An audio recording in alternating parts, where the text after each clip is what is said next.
Hello traders, welcome to Checkmate Trades. मैं हूं आपका दोस्त अभिषेक और ऑप्शन बाइंग को एक 10 स्टेप प्रोसेस के थ्रू मैं आपको समझाने वाला हूं। ऑप्शन बाइंग में देखो, प्रॉफिट करने की प्रोबेबिलिटी बहुत रेयर है, बहुत एक एज के साथ, एक हाई विनिंग प्रोबेबिलिटी के साथ, स्मार्ट मनी के अंडरस्टैंडिंग के साथ आपको मार्केट में पार्टिसिपेट करना पड़ता है। और आज इस चार्टिंग डैशबोर्ड को हम इस्तेमाल करेंगे। जो मैंने ट्रेड्स लिए थे पीपीएल फार्मा में, आज हमने ट्रेड लिया था, ऑप्शन बाइंग की थी दो स्टॉक्स को, दो लॉट्स को लेकर के, तो वो ट्रेड मैं आपके साथ ब्रेक डाउन करने वाला हूं। मेरी एंट्री और एग्जिट्स को आपको एक्सप्लेन करने वाला हूं। निफ्टी का और ऑप्शन बाइंग अगर स्टॉक्स में करना है तो इन दोनों का कोरिलेशन किस तरह से समीकरण लेकर के आना है, साथ में उस चीजों के बारे में बात करेंगे। और जो दोनों ट्रेड हमने आज लिए थे, निफ्टी में हमने ऑप्शन सेलिंग की थी, वहां पर हमने कॉल ऑप्शंस को सेल किया था क्योंकि निफ्टी एक बेरिश मोमेंट देने वाला था, तो वो एक ट्रेड भी आपको यहाँ पे दिखाई देगा। और पीपीएल फार्मा का जो ट्रेड है वो एल्गोस के थ्रू हमने प्लेस आउट किया था। तो दोनों जो ऑटोमेटिक ट्रेड्स है वो सारे ट्रेड्स, उनके लॉजिक, उनकी एंट्री एग्जिट क्राइटेरिया आपके साथ शेयर करने वाला हूं। बहुत कुछ आपको सीखने मिलेगा कि किस तरह से एक होलिस्टिक अप्रोच रखना बहुत इंपॉर्टेंट है, स्मार्ट मनी को ट्रैक करना बहुत इंपॉर्टेंट है, मार्केट का सेंटीमेंट को जानना इंपॉर्टेंट है, सेक्टर एनालिसिस करना भी बहुत इंपॉर्टेंट है। तो बहुत डिफिकल्ट तो नहीं है, लेकिन इतना आसान भी नहीं है। It is very very simple. अगर आप एक स्टेप वाइज प्रोसीजर के थ्रू मार्केट में अप्रोच करें तो डेली बेसिस के ऊपर 10 से 15 से 20 हजार रुपए का प्रॉफिट क्रिएट करना मार्केट में ऑप्शन स्कैल्पिंग के through is not very difficult. But एक आपका अप्रोच होना, एक फ्रेमवर्क होना, कुछ स्टेप्स का होना बहुत जरूरी है। और वो सारे 10 स्टेप्स जो है आज मैं आपको शेयर करूंगा आपके साथ इस वीडियो में। अपने आप में इसे एक यूट्यूब वीडियो ना देखिए, दिस इज अपने आप में एक क्रैश कोर्स है, एक बहुत ही प्रोफेशनल लेवल के ऊपर सारे टूल्स और टेक्निक्स के साथ we are approaching the markets. It's not some buy sell indicator, ये कोई लैगिंग इंडिकेटर या कोई ऑसिलेटर, कोई आरएसआई और एमएससीडी का कॉम्बिनेशन करके कुछ मार्केट में कंसिस्टेंट प्रॉफिट्स क्रिएट करना इम्पॉसिबल है। लेकिन अगर आप स्मार्ट मनी को, वॉल्यूम को, प्राइस एक्शन को अगर इंपॉर्टेंस दे करके, if the whole story creation जो है वो बहुत बहुत एसेंशियल है। तो मैं पूरी कोशिश करूंगा आने वाले आधे घंटे में to explain you every single step through which we are making daily profits in stock market. और एक रियलिस्टिक अप्रोच के साथ हमारा ट्रेडिंग कैपिटल जो है वो 50,000 से ज्यादा की जरूरत नहीं पड़ती है आपको। ऑप्शन बाइंग में definitely the risk are very high, but आपको एक रिस्क मैनेजमेंट भी मैं आपको सिखाने वाला हूं। ठीक है, हम लोग ट्रेड 50,000 से कर रहे हैं, लेकिन हमारा ट्रेडिंग कैपिटल 5 लाख है, because every trade that we take उसमें हमारा रिस्क इज ऑलवेज 1%। 1% या 1% से कम रिस्क लेते हैं on our overall trading capital. तो ये जो आपका समझ है दैट आप 10-20 हजार रुपए लेकर के स्टॉक मार्केट में कंसिस्टेंट प्रॉफिट्स बना पाओगे और आप प्रोबेबिलिटी को बीट आउट कर पाओगे और आप दुनिया के सबसे बेहतरीन एल्गो ट्रेडर जो है, बेहतरीन मशीन्स जो आपके अगेंस्ट ट्रेड कर रही है, ऑप्शन एक जीरो सम गेम है, आप उसे बीट कर पाओगे, ये थोड़ा अनरियलिस्टिक है। तो रियलिस्टिक अप्रोच क्या है वो भी आपको सीखने मिलेगा। सो एक जेन्युइन अटेम्प्ट है, इस वीडियो को ध्यान से जरूर देखिए। आपके ट्रेडिंग करियर में, आपकी ट्रेडिंग के जर्नी में ये वीडियोस और ये जो हाइलाइट्स जो है, टूल्स और टेक्निक्स जो है, ये अप्रोच जो है, that will definitely bring some amount of edge, clarity and एक सच्चाई के साथ आपका जो जुड़ाव है वो बहुत बहुत इंपॉर्टेंट है। That is exactly what I will try to extract from this video. So let's get started. तो सबसे पहली चीज, अगर आपको ऑप्शन बाइंग करनी है, इंडिविजुअल स्टॉक्स में ऑप्शन बाइंग करना मैं रेकमेंड करता हूं, क्योंकि इसका दो रीजंस है। सबसे पहला रीजन ये है कि अगर आप निफ्टी का चार्ट देखें तो ये निफ्टी का डेली का चार्ट है। चार्ट में आपको क्विकली एक्सप्लेन कर देता हूं। यहां पर 20 एक्सपोनेंशियल मूविंग एवरेज है और यहां पर 50 एक्सपोनेंशियल मूविंग एवरेज है, और ये कस्टम मेड इंडिकेटर है जिसमें आपको ट्रेंड का कितना स्ट्रेंथ है उसके हिसाब से ये जो एक्सपोनेंशियल मूविंग एवरेजेस के बीच का जो कलर है दैट एक्सप्लेन्स की कितना ट्रेंड स्ट्रांग है। तो हमको अब यहाँ पे पता चल रहा है कि निफ्टी जो है डाउनवर्ड मूवमेंट दे रहा है, there is a downside का करेक्शन यहाँ पर हो रहा है, तो definitely Nifty bearish in nature है।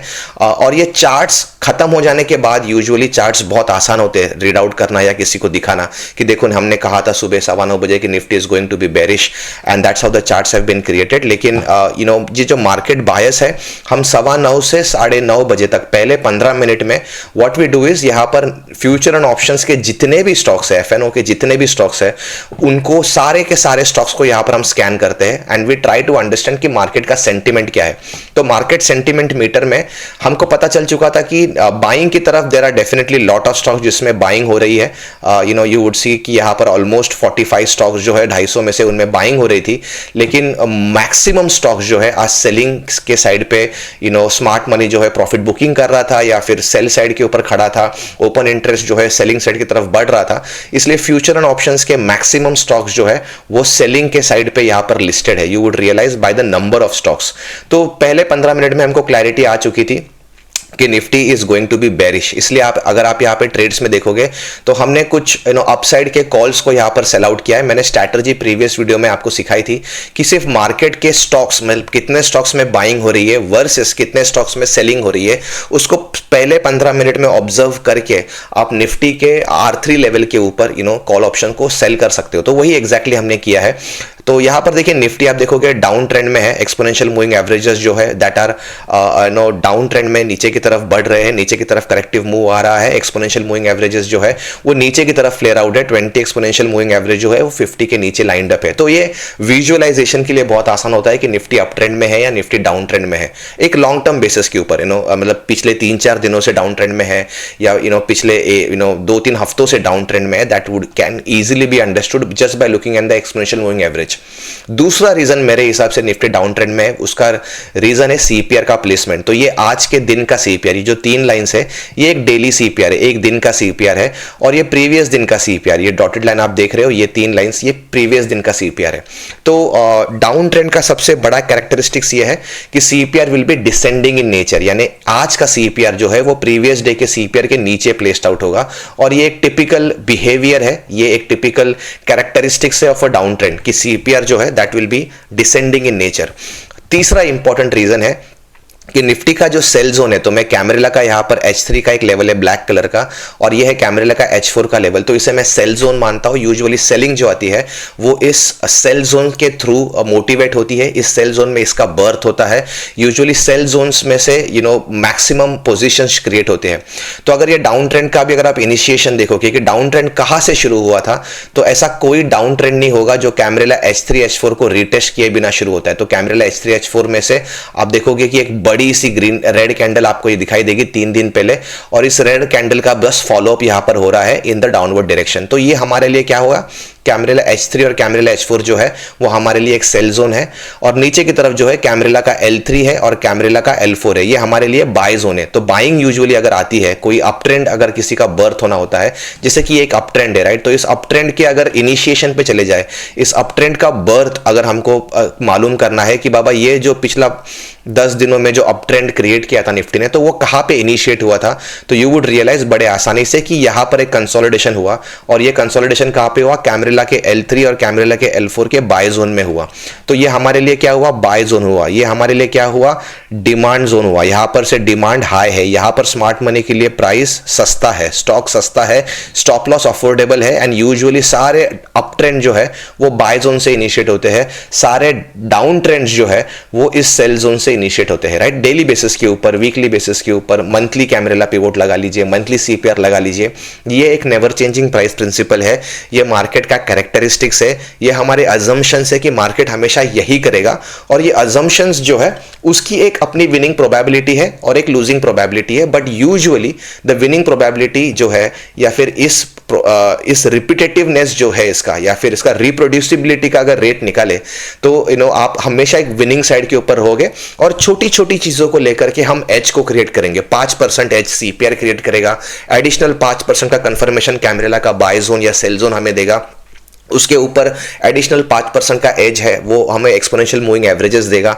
और एक बड़ा एज जो हमको मार्केट में मिलेगा towards direction, towards sentiment, is the charting dashboard, जिसमें हम सारे स्टॉक्स को यहां पर स्कैन कर रहे हैं। ठीक, वीडियो का इंटरेस्टिंग पार्ट अभी आने वाला है। और अगर आप देखोगे तो हमारा सेंटिमेंट हमने बता दिया है कि मोस्ट ऑफ द स्टॉक्स में सेलिंग हो रही है, most of the stocks previous day लो के आसपास ट्रेड कर रहे हैं, अपने डेली सीपीएस के नीचे ट्रेड कर रहे हैं, and that's why we are trying to create an sentiment in the market. तो सेंटिमेंट को ट्रैक करने की हम कोशिश कर रहे हैं। हमने जो ट्रेड लिया था वो पीपीएल फार्मा में था, एंड दो Nifty was following in a downward direction, still हमने बाय साइड का ट्रेड लिया है आज, क्योंकि हमको एक चीज पता थी, यहां पर कुछ पैटर्न्स है, ये एज केस है। 99% ऑफ द टाइम्स मैं सिर्फ स्टॉक्स की जो लिस्टिंग है मार्केट सेंटीमेंट मीटर में, उसको देख करके डायरेक्शन का पता लगा लेता हूं। और the only thing I do on daily basis is, अगर मार्केट सेंटीमेंट मीटर बेरिश है तो जो R3 पिवोट लेवल के ऊपर जो कॉल ऑप्शंस है, या R2 पिवोट लेवल के ऊपर जो कॉल ऑप्शंस है, उनको सेल कर देता हूं। सो डायरेक्शनल बायस क्रिएट करके, और एक्सपेक्टेशन है कि मार्केट कुछ भी हो जाए, आज मैक्सिमम स्टॉक्स में सेलिंग आ रही है। मार्केट में एक चीज तो डेफिनेटली नहीं होगी, कोई स्टॉक बढ़ सकता है, डेफिनेटली बढ़ सकता है, लेकिन वो 3 स्टैंडर्ड डिविएशंस या फिर वो कैमरेला स्टैंडर्ड पिवोट R3 तक तो आज डेफिनेटली नहीं पहुंचेगा। अगर आज निफ्टी को R3 तक पहुंचना है तो जहां से उसकी ओपनिंग हुई है वहां पर से उसको ऑलमोस्ट 350 पॉइंट की रैली देनी पड़ेगी अपसाइड डायरेक्शन में, और वो भी अपना जो ऑनगोइंग ट्रेंड है, जो कि डाउनवर्ड ट्रेंड है एक्सपोनेंशियल मूविंग एवरेजेस के हिसाब से, उसके अगेंस्ट है वो जर्नी। तो वो जर्नी तो डेफिनेटली निफ्टी नहीं कर पाएगा आज। 350 पॉइंट अपसाइड रैली दे नहीं पाएगा निफ्टी, ये एक हमारा अजम्पशन है। स्टॉप लॉस को तो हम ऑब्वियसली मेंटेन करके चलते हैं, बट जस्ट बिकॉज एक होलिस्टिक पॉइंट ऑफ व्यू है मार्केट का, एक होलिस्टिक अप्रोच है। हमने 250 स्टॉक्स को देख करके निफ्टी पे डायरेक्शन लिया है।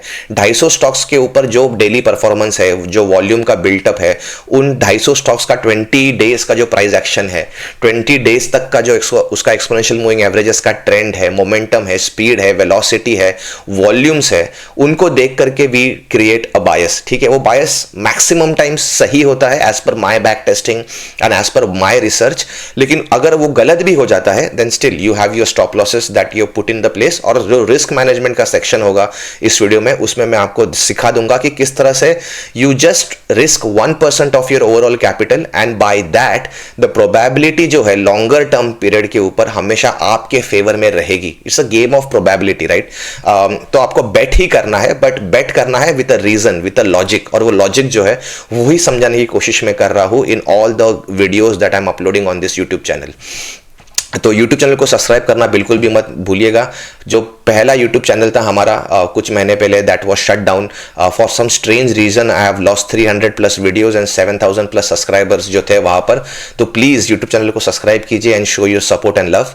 तो यहाँ पर जो है निफ्टी, एक दूसरा रीजन था कि निफ्टी आप देखोगे कि यहाँ पर एक वर्जिन CPR के पेंडिंग लिक्विडिटी का जोन का कॉन्सेप्ट है। सॉरी, मेरा फोटो जो है उसको कवर कर रहा था, so I just take my photo here, और यहाँ पर लेकर आता हूँ तो चार्ट्स आपके लिए क्लियर हो जाएंगे। तो वर्जिन CPR के आसपास वो ट्रिगर कर रहा था। सो आई न्यू कि मार्केट बहुत जोर से नीचे गिर नहीं पाएगा। And second most important reason हमने बाइंग की है, क्योंकि पहले 15 से 20 मिनट के अंदर हमको मैक्सिमम स्टॉक्स जो है वो वहां पर big players in call options के कैटेगरी में लॉरस लैब सजेस्ट कर दिया गया था। और आप देखोगे मैनकाइंड, लॉरस लैब, बॉश और PPL फार्मा जिसमें हमने ट्रेड किया है, ग्रैन्यूल्स जो है, उन सारे स्टॉक्स ने पहले 15 मिनट में ही 2% के ऊपर की रैली दे दिया था। लेकिन आप देखोगे पुट साइड के ऊपर जो है स्टॉक्स जो है वो मैक्सिमम 0.5% या कोई स्टॉक 1% भी गिरा नहीं था।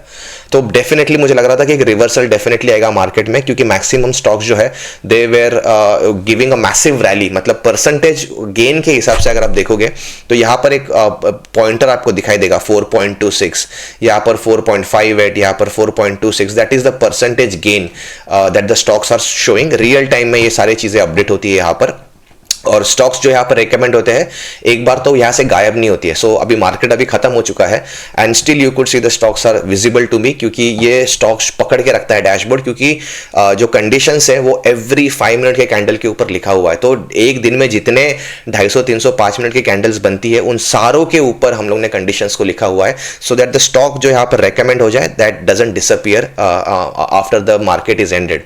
तो कल मार्केट शुरू होने तक ये सारे स्टॉक्स आपके लिए बैक टेस्टिंग के लिए, रिसर्च के लिए अवेलेबल होंगे। Excuse me. तो यहाँ पर सबसे पहला एक आइडियल सिनेरियो देखते हैं, जो सबसे बढ़िया स्टॉक चला है जो डैशबोर्ड ने रेकमेंड किया है लॉरेस लैब, वो यहाँ पर आपको दिखाई देगा। तो लॉरेस लैब जो है आप देखोगे इस तरह का यहाँ पर चार्ट हमने क्रिएट किया है, बहुत ही सिंपल सा चार्ट है। यहाँ पर 20 एक्सपोनेंशियल मूविंग एवरेज है, यहाँ पर 50 एक्सपोनेंशियल मूविंग एवरेज है। ये हमें ट्रेंड के बारे में बताता है, मोमेंटम के बारे में बताता है, मार्केट का बायस जो है कि बुल्स एक्टिव है या बेयर्स एक्टिव है उसके बारे में बताता है, बस विजुअलाइजेशन के लिए है।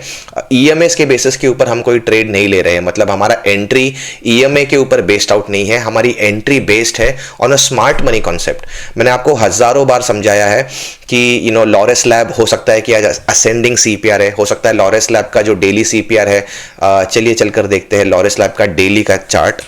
तो यहां पर मैं लॉरेस लैब जो है आपके लिए लगा देता हूं डेली का चार्ट, ठीक। डेली सीपीआर के ऊपर, तो डेली सीपीआर के ऊपर आप देखोगे यहां पर हजारों पैटर्न। सबसे पहला जो डैशबोर्ड का एक मैजिक ये है कि डैशबोर्ड के ऊपर अगर कोई स्टॉक आ रहा है तो सबसे पहली चीज है कि वो पिछले काफी दिनों से अप ट्रेंड में रहेगा वो स्टॉक। सबसे पहली बात, सिर्फ ट्रेंडिंग स्टॉक्स में काम करना ये हमारा एज है, ये हमारा विनिंग प्रोबेबिलिटी की तरफ हमें पुश करता है। और we always want to move be a part of a trending stock, ये हमारा एक प्रिंसिपल है right from day one, right. तो हमने रिसर्च के थ्रू बहुत कुछ क्रिएट किया था कि रिवर्सल ट्रेडिंग करेंगे या ट्रेंड ट्रेडिंग करेंगे या मोमेंटम ट्रेडिंग करेंगे।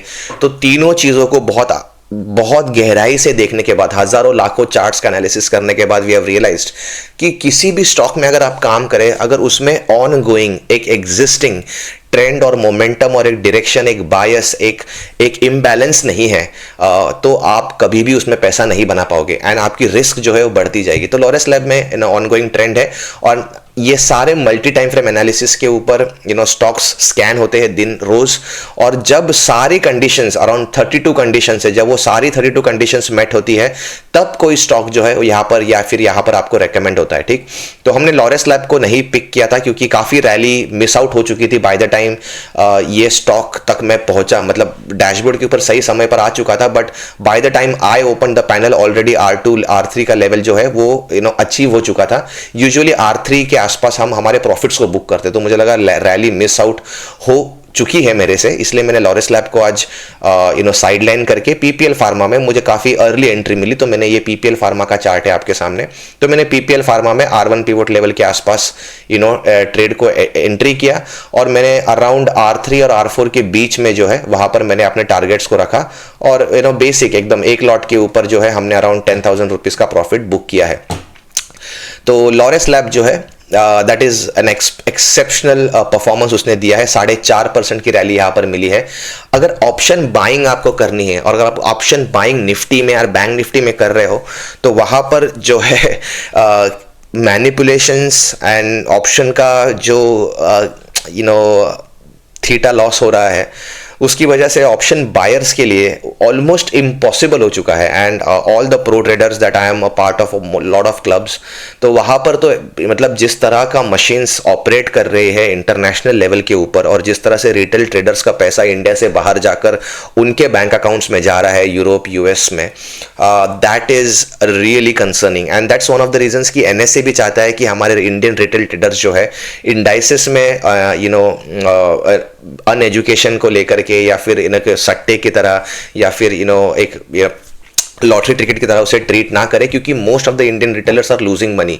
और अगर वो पैसा इंडियन रिटेलर्स खो रहे हैं तो कुछ पैसा तो ऑब्वियसली आपका ब्रोकर बना रहा है, कुछ पैसा गवर्नमेंट बनाता है through STTs and other taxes, but maximum जो उसका पैसा है वो फॉरेन जो इन्वेस्टर्स है, एफआईआईज जो है या फिर मैसिव ट्रेडिंग डेस्क और मशीन्स जो है, all that money is flowing outside India. So that has been the major concern of NSE. इसलिए NSE की तड़प जो है पिछले काफी सालों से मैं देख रहा हूँ कि they are trying to restrict retail traders from option trading specifically in Nifty and Bank Nifty.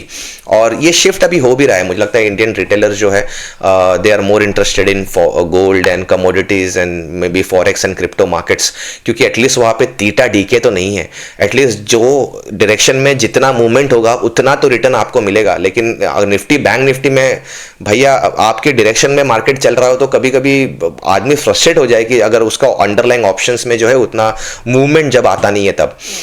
Again option buying के लिए मुझे लगता है कि probability is less than 15% for you to make money in Nifty and Bank Nifty. There are edge cases, और Nifty Bank Nifty में पैसा बनता है, लेकिन वो कब बनता है? जब निफ्टी बैंक निफ्टी इस तरह का ट्रेंडिंग परफॉर्मेंस दे। तो निफ्टी में इस तरह का ट्रेंड एग्जिस्ट नहीं करता है। अगर निफ्टी का 5 मिनट का चार्ट मैं आपको यहां पर लगा दूं, तो आप 1 घंटे का चार्ट यहां पर देख रहे, तो यहां पर कोई ट्रेंड नहीं है ऑप्शन बायर के लिए। यहां पर कोई पैसा बनाने की, ये कैंडल्स, ये जो डाउनफॉल है इसका फॉलोअप हुआ नहीं, इसके बाद में अपसाइड रैली है 100 पॉइंट की, फिर ये फॉलोअप नहीं हुआ और फिर मार्केट पूरा दिन साइडवेज रहा और ऊपर फिर से एक बार ट्रैपिंग हुई। तो यहां पर प्राइस एक्शन को लगाना है, फिर यहां पर किसी प्रिंसिपल्स को यूज करना, वॉल्यूम को यूज करना, ओपन इंटरेस्ट को यूज करना हो सकता है profitable for option sellers, but it is a definitely very difficult game for option buyers. तो ऑप्शन बायर्स के लिए the best way to trade is कि आप एसटीबीटी बीटीएसटी ट्रेड्स लीजिए, एक ट्रेंड का प्रॉपर एनालिसिस करने के बाद छोटा स्टॉप लॉस मेंटेन कीजिए, छोटे लॉट साइज के बाद जो भी अफोर्डेबल हो, and then you ride the trend for a longer term. तो आप एक एक वीक के लिए अगर ऑप्शन होल्ड कर सके, सही ट्रेंड को एनालिसिस करके पकड़ सके, that's when there is a edge that you could make money. और theta decay is again a concern.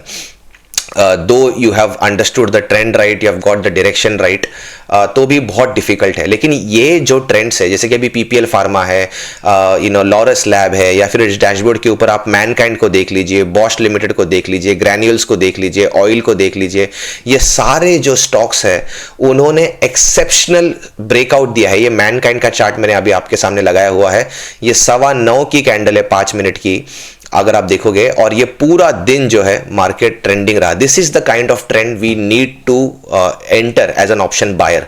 तो जहां पर ट्रेंड है, जहां पर मोमेंटम है, जहां पर वेलोसिटी है, that's where you have to participate, that's exactly what we want to achieve. तो पीपीएल फार्मा का जैसे मैंने आपको बताया, मुझे वॉल्यूम्स दिखाई दे रहे थे पिछले 20 दिनों का प्राइस एक्शन जो है, और जब भी पीपीएल फार्मा एक्चुअली यहाँ पर रेकमेंड किया हुआ था तब मैनकाइंड और लॉरस और बॉश नहीं थे। PPL pharma was the top gainer around 930 to 945 के आसपास। इस डैशबोर्ड में बस जो रेकमेंड होगा स्टॉक वो यहाँ से खाली या फिर डिसअपियर नहीं होगा लेकिन एक चीज होगी, क्योंकि इसमें कोडिंग इस तरह से की गई है कि मुझे टॉप गेनर जो है वो ऊपर दिखना है, मतलब I want to see the top gainer at the top, right. तो पीपीएल फार्मा जो मेरे लिए टॉप गेनर था at 945, eventually it has gone on position number 5, right, 5वें पोजीशन पे चला गया है, क्योंकि दूसरे स्टॉक्स जो जैसे कि लॉरस लैब या मैनकाइंड या बॉश ने उससे भी ज्यादा रैली दी थी इन परसेंटेज टर्म, राइट। तो पीपीएल फार्मा सिर्फ 3.43% चला है, बट मैनकाइंड जो है 4.56% चल चुका है। तो अगर आप ट्रेंड के डायरेक्शन में हो तो ये मैनकाइंड का चार्ट है आपके लिए। मैं और एक चार्ट दिखा देता हूं, लॉरस आपने ऑलरेडी देख लिया है, हम बॉश लिमिटेड का चार्ट देख लेते हैं, ठीक।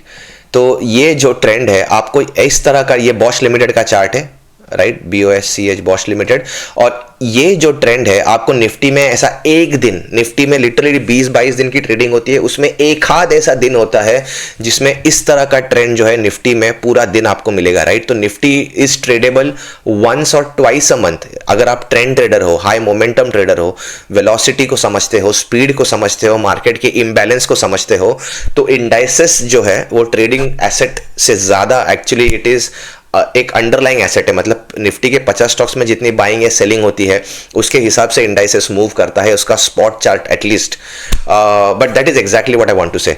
तो और मैनिपुलेशंस की तो मैं बात भी नहीं करूंगा, आप कभी भी ट्विटर फॉलो कर लीजिए, प्रो रेडर से बात कर लीजिए जो निफ्टी में ट्रेड करते हैं, या ऑप्शन सेलर से, कहाँ से, मतलब 16 पैसे का कॉल ऑप्शन लास्ट के 15 मिनट में एक्सपायरी के दिन में 300-400 रुपए का हो जाता है। वो मतलब अनबिलीवेबल है कि as a trader I tell you कि उसमें घुसना और उसमें सस्टेन करना और उसमें अपने इमोशंस को कंट्रोल करना इम्पॉसिबल है, और ट्रेडिंग तो माइंडसेट का खेल है। अब मुझे ये जरूर पता है कि जैसे कि मैंने आज पीपीएल फार्मा में ट्रेड किया था, मैं आपको समझा देता हूँ रिस्क मैनेजमेंट। तो ये एक दूसरा सबसे बड़ा कंसर्न है। मैंने R1 के ऊपर ट्रेड किया था, और मेरा अगर आप परसेंटेज ऑफ स्टॉप लॉस देखोगे तो मैंने 15 मिनट के CPR के नीचे स्टॉप लॉस को रखा हुआ था यहाँ पर, तो मेरा परसेंट जो स्टॉप लॉस था दैट इज 0.53%, मतलब 0.53% जो है that is my stop loss, मतलब इट इज 0.5% मेरा स्टॉप लॉस है। इसलिए मैं कहता हूं कि और एक लॉट ऑप्शन बाय करने में कितना पैसा लगता है? 20,000 25,000 लगेंगे मैक्सिमम। तो पीपीएल फार्मा का एक लॉट जो हमने बाय किया था उसमें 20-22,000 में वो लॉट एक लॉट आप ट्रेड कर सकते हो। छोटा कैपिटल, हमेशा लोग जो ट्रेडर से आपको झूठ बताते हैं, तो देखिए किस तरह से रिस्क मैनेजमेंट चलता है कि मेरा ट्रेडिंग कैपिटल जो है इंट्राडे का जो मेरे अकाउंट में है धन के, दैट इज 5 लाख रुपीस। ठीक, 5 लाख रुपए का मेरा ट्रेडिंग कैपिटल है, क्योंकि ऑप्शन में मैं लेवरेज पे काम कर रहा हूं, 5 टाइम्स का लेवरेज मिलता है। अगर मेरा स्टॉप लॉस हिट भी हो जाता है तो that will be multiplied by 5। मतलब मैं यूजुअली बोलता हूं कि 5,000 रुपए का लॉस अगर मुझे दिख गया किसी भी स्टॉक में, वर्स्ट केस सिनेरियो, यहां पे तो उससे भी कम मेरा स्टॉप लॉस था, लेकिन समझो बिकॉज ऑफ सम, क्योंकि मैं एक ह्यूमन हूं, इमोशंस को लेकर के मेरे क्लब में जिनको मैं मेंटोर करता हूँ उनको भी यही कहता हूँ, अगर किसी रीज़न और रोज़ आपका माइंडसेट एस क्वालिटी के ऊपर अरे स्ट्रैटेजिकली करेक्ट होना बहुत इम्पॉसिबल है, अनरियलिस्टिक है, trading is against human nature. तो मैं कहता हूँ कि अगर 5,000 रुपए के 5,000 का लॉस जिस दिन देख लिया तो वहाँ पर आपकी हिम्मत होनी चाहिए, एक रोबोटिक माइंडसेट होना चाहिए to cut your stocks, and that is exactly the kind of behaviour we are training as well. तो लॉरेस, मैं अगर चाहता तो 5 स्टॉक्स में भी ट्रेड ले सकता था, but if you want to be consistently profitable, it is a game of mindset कि यहाँ पर कंप्लीटली न्यूट्रल माइंडसेट रहे, लॉस हो तो भी दिक्कत ना हो, प्रॉफिट हो तो भी एक्साइटमेंट ना हो, is exactly what we are trying to achieve. तो यहाँ पर 5,000 रुपया जो है that is 1% of 5 lakh rupees. तो अगर मैं 5,000 रुपया रोज भी लूज करूं 6 बार, 8 बार, 10 बार, मतलब घटिया से घटिया स्ट्रैटेजी की भी प्रोबेबिलिटी जो है दैट इज मिनिमम 25 to 30%। अगर इतनी अच्छी प्रोबेबिलिटी है और आपका स्टॉप लॉस जो है इतनी mediocre probability of your winning है, यहां पर तो आपकी प्रोबेबिलिटी बहुत ज्यादा है। क्यों ज्यादा है? क्योंकि हमने सबसे पहला चीज जो यहां पर क्रिएट किया है वो है मार्केट का बायस। हमने सबसे पहले डिसाइड किया कि हमको बाइंग करनी है, सेलिंग करनी है। फिर हमको पता चल चुका था कि फार्मा सेक्टर के सारे स्टॉक्स में जो है यहां पर मैक्सिमम बाइंग आ रही है, तो हमने सेक्टर एनालिसिस भी परफॉर्म किया। उसके बाद में 32 कंडीशंस को सेटिस्फाई करने के बाद लॉरेस लैब यहां पर रेकमेंड हुआ था। ट्रेंड हो, मल्टी टाइम फ्रेम एनालिसिस हो, वॉल्यूम हो, पिछले 20 दिन का एवरेज वॉल्यूम हो, पिछले 20 दिन का प्राइस एक्शन हो, प्रीवियस डे हाई हो, प्रीवियस डे लो हो, R1 स्टैंडर्ड पिवोट का ब्रेकआउट हो, डेली कैमरेला H4 का ब्रेकआउट हो, इनसाइड कैमरेला हो। There are 32 conditions, right, that जैसे कि लॉरेस लैब यहाँ पर जो है डेली पैटर्न के ऊपर आप देखोगे CPR नैरो भी है, यहाँ पे कैमरेला पिवोट, इनसाइड कैमरेला पिवोट भी है, एक स्क्वीज है, एक 2-3 दिन का कंसोलिडेशन के बाद यहाँ पे ब्रेकआउट मिला है। ये सारे थियोरेटिकल अजम्पशंस है। द मेन रीजन आज मैंने पैसा बनाया है या फिर आपका कोई भी प्रॉफिटेबल ट्रेडर, नॉट जस्ट मी, उसका एक ही कंडीशन है कि जब मैंने लॉरेस पीपीएल फार्मा बाय किया है उसके बाद में हजारों करोड़ रुपए के इन्वेस्टमेंट उस स्टॉक में हो, उसी डायरेक्शन में हो जिस डायरेक्शन में मैंने बेट लिया है, and that is the only reason, that is the only logic that works in markets. Just because CPR narrow है या फिर कैमरेला इनसाइड कैमरेला पिवोट है या फिर आप कोई ऑसिलेटर आपको बाय सिग्नल दे रहा है क्योंकि MACD का क्रॉसओवर हुआ है, क्योंकि RSI ओवर सोल्ड है, आप दुनिया का कुछ भी लॉजिक लगा लीजिए, that logic is just a mirage, that logic is सब माया है। None of that exist, none of that is reliable, none of that is repeatable, none of that is a price principle, right. जो main reason that you have made money is the smart money. हमको पता चल चुका था कि आज buying की तरफ पैसा लग रहा है, बाइंग साइड के स्टॉक सबसे ज्यादा रैली दे रहे हैं। पहले 15 मिनट में 7 से 8 स्टॉक्स ने 3% के ऊपर रैली दे दी थी। सेलिंग साइड के ऊपर मुश्किल से 2 या 3 स्टॉक्स से जिन्होंने 1% 2% की रैली दी थी। सो वी थॉट कि चलो let's bet on the buying side. So it's a calculative decision. यहाँ पर स्टॉक सिलेक्शन कोई डिस्क्रिशन नहीं है, एक सिस्टम फॉलो करते हैं हम लोग, 10 स्टेप प्रोसीजर है, and once follow that procedure, you pick up the stock, you maintain your stop loss, that is the most important, that is a part of the strategy। the strategy का सबसे critical part है कि आपका stop loss affordable होना चाहिए।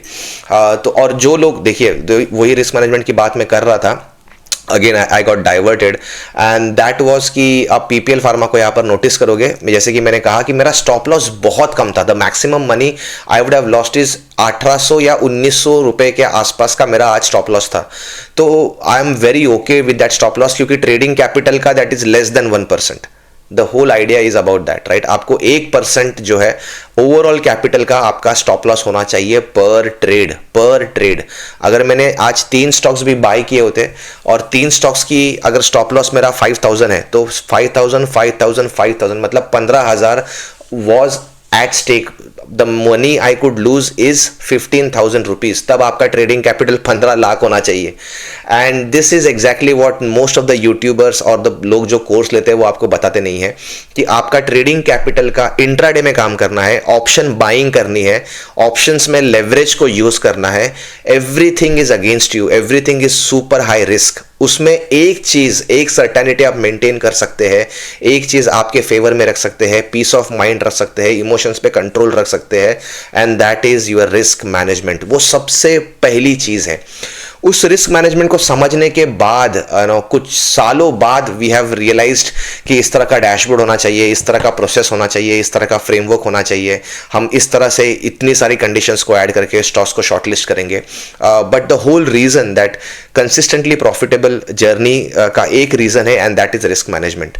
और दूसरा most important thing is कि यहाँ पर यार मैं आपको क्या बताऊँ यार, यहाँ पर आप कोई भी इंडिकेटर लगा लीजिए, ये चार्ट जो है ये visually they are talking to me a lot in a different way, but they are not decision making. मतलब ईएमएस में यहाँ पे लगा के रखा है, लेकिन EMAs are just for my visual confirmation. Volume मैंने लगा के रखा है, बट वो एक मेरा विजुअल कंफर्मेशन के लिए। They are not the reason that I am trading. I am trading क्योंकि यहाँ पर स्मार्ट मनी इन्वॉल्व है। आई एम ट्रेडिंग क्योंकि यहाँ पर वॉल्यूम है, इम्बैलेंस है, मोमेंटम है, वेलोसिटी है, और एक स्टॉक ने एक डायरेक्शन को अचीव कर लिया है। अब उस डायरेक्शन में जब ये करेक्शन आ जाएगा किसी सीपीआर के ऊपर, तो वहां पर सीपीआर के नीचे मेरा स्टॉप लॉस प्रोटेक्टेड रहेगा, छोटा रहेगा, 1% से कम होगा, एंड जो एग्जिस्टिंग डायरेक्शन है उसमें एक्सपेक्टेशन है कि स्टॉक ऊपर की तरफ मूव हो जाए, राइट। अब मूव होगा कि नहीं ये मुझे भी नहीं पता है, आपको भी पता होने की कोई जरूरत नहीं है, क्योंकि दुनिया में किसी को नहीं पता है। जो 2000 करोड़ लेकर भी बैठा है उसको भी नहीं पता है। क्यों? क्योंकि उससे भी बड़ा कोई इन्वेस्टर हो सकता है जो 4000 करोड़ की पुट की साइड की पोजीशन ले ले, या फिर स्टॉक्स में अपना माल बेच दे। तो no one knows, and that's the reason you don't have to no.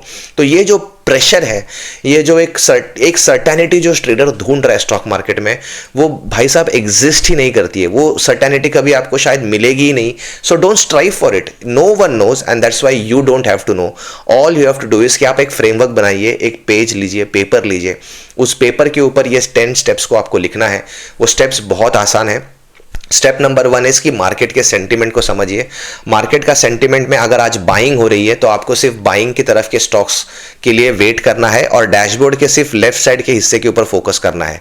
अगर सबसे ज्यादा स्टॉक्स में सेलिंग हो रही है तो left right side of the screen में आपको फोकस करना है, और जो स्टॉक्स यहां पर रेकमेंड हो रहे हैं उनमें से किसी स्टॉक को आपको चुनना है। Second most important step is that आपको हमेशा सेक्टर एनालिसिस करना है। किस सेक्टर में सबसे ज्यादा पैसा लग रहा है उसको जानना है। वो आपको इस बॉक्स में दिखाई देगा, सेक्टर एनालिसिस। और यू कुड इजीली सी कि लॉरेस लैब या फिर मैनकाइंड या पीपीएल फार्मा या टोरेंट फार्मा जो है वो चिल्ला के ये कह रहे हैं कि मैक्सिमम पैसा जो है बाइंग साइड के ऊपर आज फार्मास्ट के स्टॉक्स में लग रहा है। ये आपका सेक्टर एनालिसिस हुआ, और इसलिए आपने फार्मा का एक स्टॉक चुना है। ये रियल्टी हो सकता है, किसी दिन हेल्थ केयर हो सकता है, किसी दिन एफएमजीसी हो सकता है, किसी दिन आईटी हो सकता है, डिपेंड्स। जो भी है हम उस स्टॉक में काम करेंगे। स्टेप नंबर 3 सबसे इंपॉर्टेंट चीज है कि आपको कहा पीपीएल फार्मा, हाँ, आपको एक विजुअल कंफर्मेशन लेना है, वो एक्सपोनेंशियल मूविंग एवरेजेस का। आप जिस ट्रेड में लॉन्ग ट्रेड ले रहे हो भाई साहब, उसमें एटलीस्ट 20 और 50 exponential moving averages lined up होने चाहिए। तो विजुअल्स, अगर ये एक रेड लाइन होता या फिर 20 इज बिलो 50 होता तो मैं पीपीएल फार्मा में चाहकर भी ट्रेड नहीं कर पाता, क्योंकि विजुअली वो मुझे सिग्नल नहीं दे पाता, कंफर्मेशन नहीं दे पाता, कन्विक्शन नहीं दे पाता to enter into the stock. मुझे लॉन्ग साइड पे पोजीशन बनानी है, बाइंग करनी है। सो मेरे लिए ये एक्सपोनेंशियल मूविंग एवरेजेस का ग्रीन होना, अपसाइड के ऊपर रैली आना, एक रेलवे ट्रैक पैटर्न का क्रिएट होना बहुत जरूरी है। Fourth most important thing is कि आप उसमें एक एडिशनल चीज जो है उसको वॉल्यूम्स में ऐड कर सकते हो। लेकिन अगर आपके पास कोई डैशबोर्ड या स्कैनिंग टूल कोई भी हो सकता है, आपके पास ये डैशबोर्ड है या फिर आपका कोई पर्सनल स्ट्रैटेजी है, तो उसमें वॉल्यूम को आपको बहुत इंपॉर्टेंस देना है। वॉल्यूम का इंपॉर्टेंस इस तरह से है कि पिछले 20 दिन के कंपैरिजन में जो एवरेज वॉल्यूम है उससे ज्यादा वॉल्यूम जो है आज स्टॉक में होना मैंडेटरी है। क्योंकि अगर आज स्टॉक को 5% चलना है तो भाई साहब कुछ एक्सेप्शनल वॉल्यूम्स वहां पर क्रिएट डेफिनेटली होंगे। तो वो वॉल्यूम का जो कैलकुलेशन है उसको आपको स्टेप नंबर 5 को बहुत इंपॉर्टेंस देना है। स्टेप नंबर 6 है कि आपको कभी भी किसी भी स्टॉक में R1 पिवोट लेवल के नीचे ट्रेड नहीं लेना है। तो मैं हमेशा ट्रेड जो लेता हूं R1 पिवोट लेवल के ऊपर लेता हूं। और जो द बेस्ट पार्ट इज कि इस डैशबोर्ड के अंदर जो हमने स्कैनर रखा है जिसमें 32 कंडीशंस को उसको मीट करना है, तो ये रेकमेंड तब ही होगा स्टॉक जब वो अपने R1 pivot daily R1 pivot level के ऊपर ट्रेड कर रहा होगा। That is the most important thing. तो कोई भी स्टॉक हो वो डेली R1 पिवोट लेवल के ऊपर ही आपको रेकमेंड किया जाएगा। स्टेप नंबर 7 है कि आपको मेक श्योर करना है कि जिस भी स्टॉक में आप एंटर करें वो प्रीवियस डे हाई के ऊपर होना चाहिए। कोई भी स्टॉक जो है उसमें आप एंटर नहीं करोगे until it is below its previous day high. ये था आपका स्टेप नंबर 7। स्टेप नंबर 8 है कि you have to understand the concept of momentum. Momentum और ट्रेंड में जमीन और आसमान का फर्क है, लिटरली उतना ही फर्क है। एक ट्रेंडिंग स्टॉक में एक मोमेंटम स्टॉक में बहुत अंतर है, वो एक मैथमेटिकल कैलकुलेशन है। ट्रेंडिंग में एक परसेंटेज CAGR के हिसाब से प्राइस मूव होती है, राइट। इट कुड बी जैसे कि अगर एक बड़े टाइम फ्रेम पे देखें तो डेली मंथली बेसिस के ऊपर कोई स्टॉक जो है वो 3%, 4%, 5% बढ़ रहा है। लेकिन जब एक स्टॉक हाई मोमेंटम पकड़ लेता है तो मैं उसको 5 मिनट के कैंडल के ऊपर कैलकुलेट करता हूं comparison to the last previous 20 days. जब उसका परसेंटेज रिटर्न, उसका परसेंटेज गेन एक्सेप्शनल होता है, मतलब जब मैं स्टॉक में एंटर करता हूं यूजुअली वो 1 से 1.5 से 2% भाग चुका होता है। एक हाई वेलोसिटी उसमें होती है, एक हाई मोमेंटम उसमें होता है, और हर 5 मिनट का जो रिटर्न है या फिर राइज है that is higher than the previous 5 minutes, and that is the most important concept that you have to believe, right. आपको लिए इजीली मैं आपको स्टेप नंबर 10 एक्सप्लेन कर दूं तो मुझे पर्सनली जो है कुछ कैमरेला के पैटर्न्स बहुत पसंद है। तो आप देखोगे कि लॉरेस लैब जो है यहाँ पर भी रेकमेंड होते हुए आपको दिखाई देगा, PPL फार्मा भी आपको यहाँ पे दिखाई देगा, और ये जो है स्क्वीज के ऊपर ये थियरी बेस्ड है, काफ़ी एडवांस लेवल के ऊपर ये थियरी है। इसको मैं डेफिनेटली अगर आप कमेंट सेक्शन में अगर आप इसको सीखना चाहते हैं तो I can share that with you. एक किस तरह के पिवोट्स का एक स्क्वीज होना, पिवोट्स का कंसोलिडेशन होना, पिवोट के बाय जोन में बाय जोन को टेस्ट होना प्रीवियस कुछ दिनों में बहुत इंपॉर्टेंट। जैसे कि ये कंसोलिडेशन है, आप देखोगे प्रीवियस 2 दिन जो है वो कैमरेला का L3 L4 जो है जो बाय जोन है मेरे हिसाब से that was been tested by the price. यहां पर कंसोलिडेशन हो रहा था, ये कैमरेला का L3 L4 का बाय जोन जो है वो एक बार भी ब्रीच नहीं हुआ, प्राइस वहां पर आकर के यूजुअली बाइंग हो रही थी, राइट। एक पर्टिकुलर प्राइस एक्शन और वॉल्यूम का एक कोरिलेशन था कि हमेशा जब भी एक रेड कैंडल कैमरेला के बाय जोन में एंटर करे उसकी नेक्स्ट 15 मिनट की 1 घंटे की कैंडल जो है that usually is a green candle, और उसके साथ साथ जो वॉल्यूम इज ऑल्सो हायर। तो इस तरह के जो कॉम्बिनेशंस है दैट इज एक्सेप्शनली इंपॉर्टेंट। तो एक स्मार्ट मनी को ट्रैक करना बहुत इंपॉर्टेंट है, जो कि हम मोमेंटम के थ्रू ट्रैक करते हैं, ओपन इंटरेस्ट के थ्रू ट्रैक करते हैं, एंड प्रीवियस 20 डेज के प्राइस एक्शन का डेटा जो है उसके हिसाब से ट्रैक करते हैं। तो data is the king, not price action. तो यहां पर अगर PPL फार्मा का चार्ट में आपको घंटों तक भी समझा दूं और यहां पर मैं आपको कोई भी प्राइस एक्शन का पैटर्न यहां पर सिखा दूं दैट वो बेईमानी होगी, क्योंकि यहां पर PPL फार्मा में आज हमने प्रॉफिट इसलिए नहीं कमाया है क्योंकि यहां पर कोई एनगल्फिंग पैटर्न था, या फिर यहां पर कोई इनसाइड कैंडलस्टिक पैटर्न था, या फिर यहां पर प्रेग्नेंट लेडी, और हजारों कैंडलस्टिक के पैटर्न्स का कोई लिमिट ही नहीं है।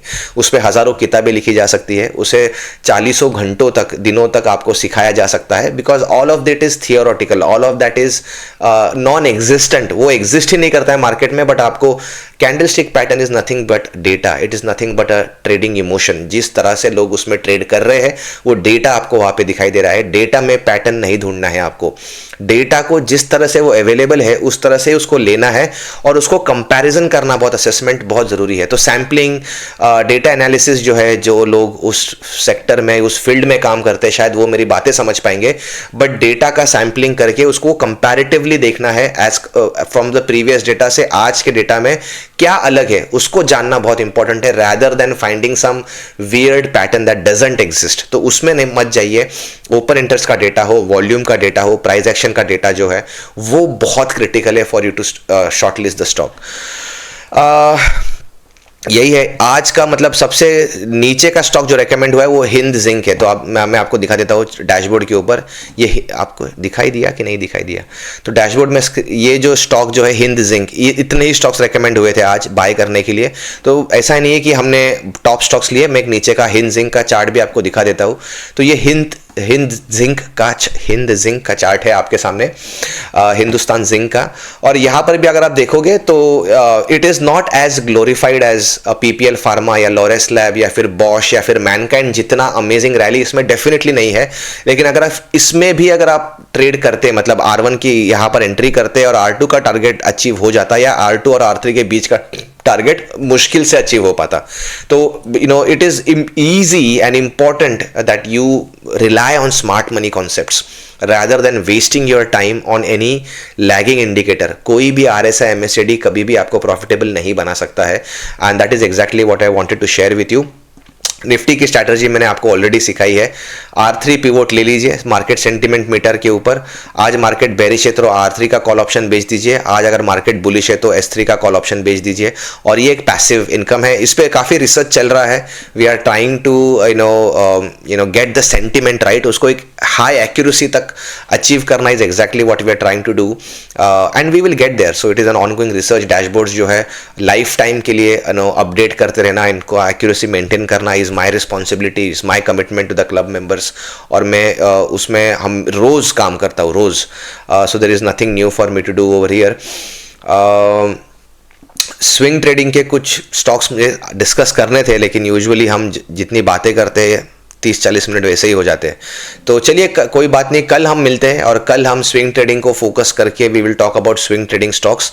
आपको मैंने रिक्वेस्ट किया था कि प्लीज़ कमेंट सेक्शन में बताइए कि आपको किस तरह के वीडियोस चाहिए। तो 2 कमेंट मिले थे, हमारा गरीब चैनल है उस पर से दोनों लोगों ने कहा था कि इंट्राडे के ऊपर थोड़ा डीप डाइव कीजिए, इंट्राडे के ऊपर बात कीजिए, इसलिए मैंने आपको ये 10 स्टेप्स प्रोसेस आज यहाँ पर समझाया है। यूट्यूब की उसकी अपनी एक लिमिटेशन है, and there is time limit है। कौन वीडियो देख रहा है, किस पर्सपेक्टिव से देख रहा है, वो कंप्लीटली अननोन है। और एक बेस लेवल से शुरू करना इम्पॉसिबल है, क्योंकि बेस क्रिएट करते करते ही शायद मुझे 3 घंटे लग जाते हैं। तो यूजुअली मेरे जो कोर्सेस आप देखोगे वो 45-50 आवर्स के कोर्सेस हैं। सो एक बेस क्रिएट करके सारे नेवर चेंजिंग प्राइस प्रिंसिपल्स को इतनी बार रिपीट करके लोगों के दिमाग में एम्बेड कर जाने के बाद we dive into advance strategies, ताकि लोग समझ पाए रिस्क मैनेजमेंट को, प्रोबेबिलिटी को। ये सारे बहुत एडवांस कॉन्सेप्ट्स हैं। बट इस यूट्यूब चैनल से बने रहिए, पूरी कोशिश करूँगा कि रोज़ एक वीडियो अपलोड हो यहाँ पर, और रोज आपको एक वैल्यूएबल कंटेंट मिले, एक जेन्युइन कंटेंट मिले, एक रियलिस्टिक अप्रोच मिले मार्केट में, सस्टेनेबली लॉन्ग टर्म बेसिस के ऊपर किस तरह से पैसा बनाया जाए उसकी समझ आपको मिले। इसकी पूरी कोशिश करते रहूँगा। Thank you so much for watching this video. आपके कमेंट्स में आपका फीडबैक, आपके रिव्यूज़, आपके क्वेरीज, और आप किस तरह के वीडियोस बनाना चाहते हैं, ट्रेंड ट्रेडिंग को लेकर के, रिवर्सल ट्रेडिंग को लेकर के, लिमिट ऑर्डर्स किस तरह से प्लेस करना हो सकता है, और इंट्राडे करना है कि स्विंग करना है कि पोजिशनल करना है, कुछ इन्वेस्टमेंट्स के बारे में सीखना है, किस टाइम फ्रेम के CPR के ऊपर वीडियोस बनाए जाए, इस तरह के कोई भी एडवांस लेवल की क्वेरीज आप कमेंट सेक्शन में ज़रूर पूछिए। मैं कोशिश करूंगा कि उन सारे टॉपिक्स के ऊपर वीडियोस बनाए जाए और आपको एक सही डायरेक्शन में आपको लेकर जाया जाए। So thank you so much for watching this video. मिलता हूं मैं आपको अगले वीडियो में। Cheers, bye.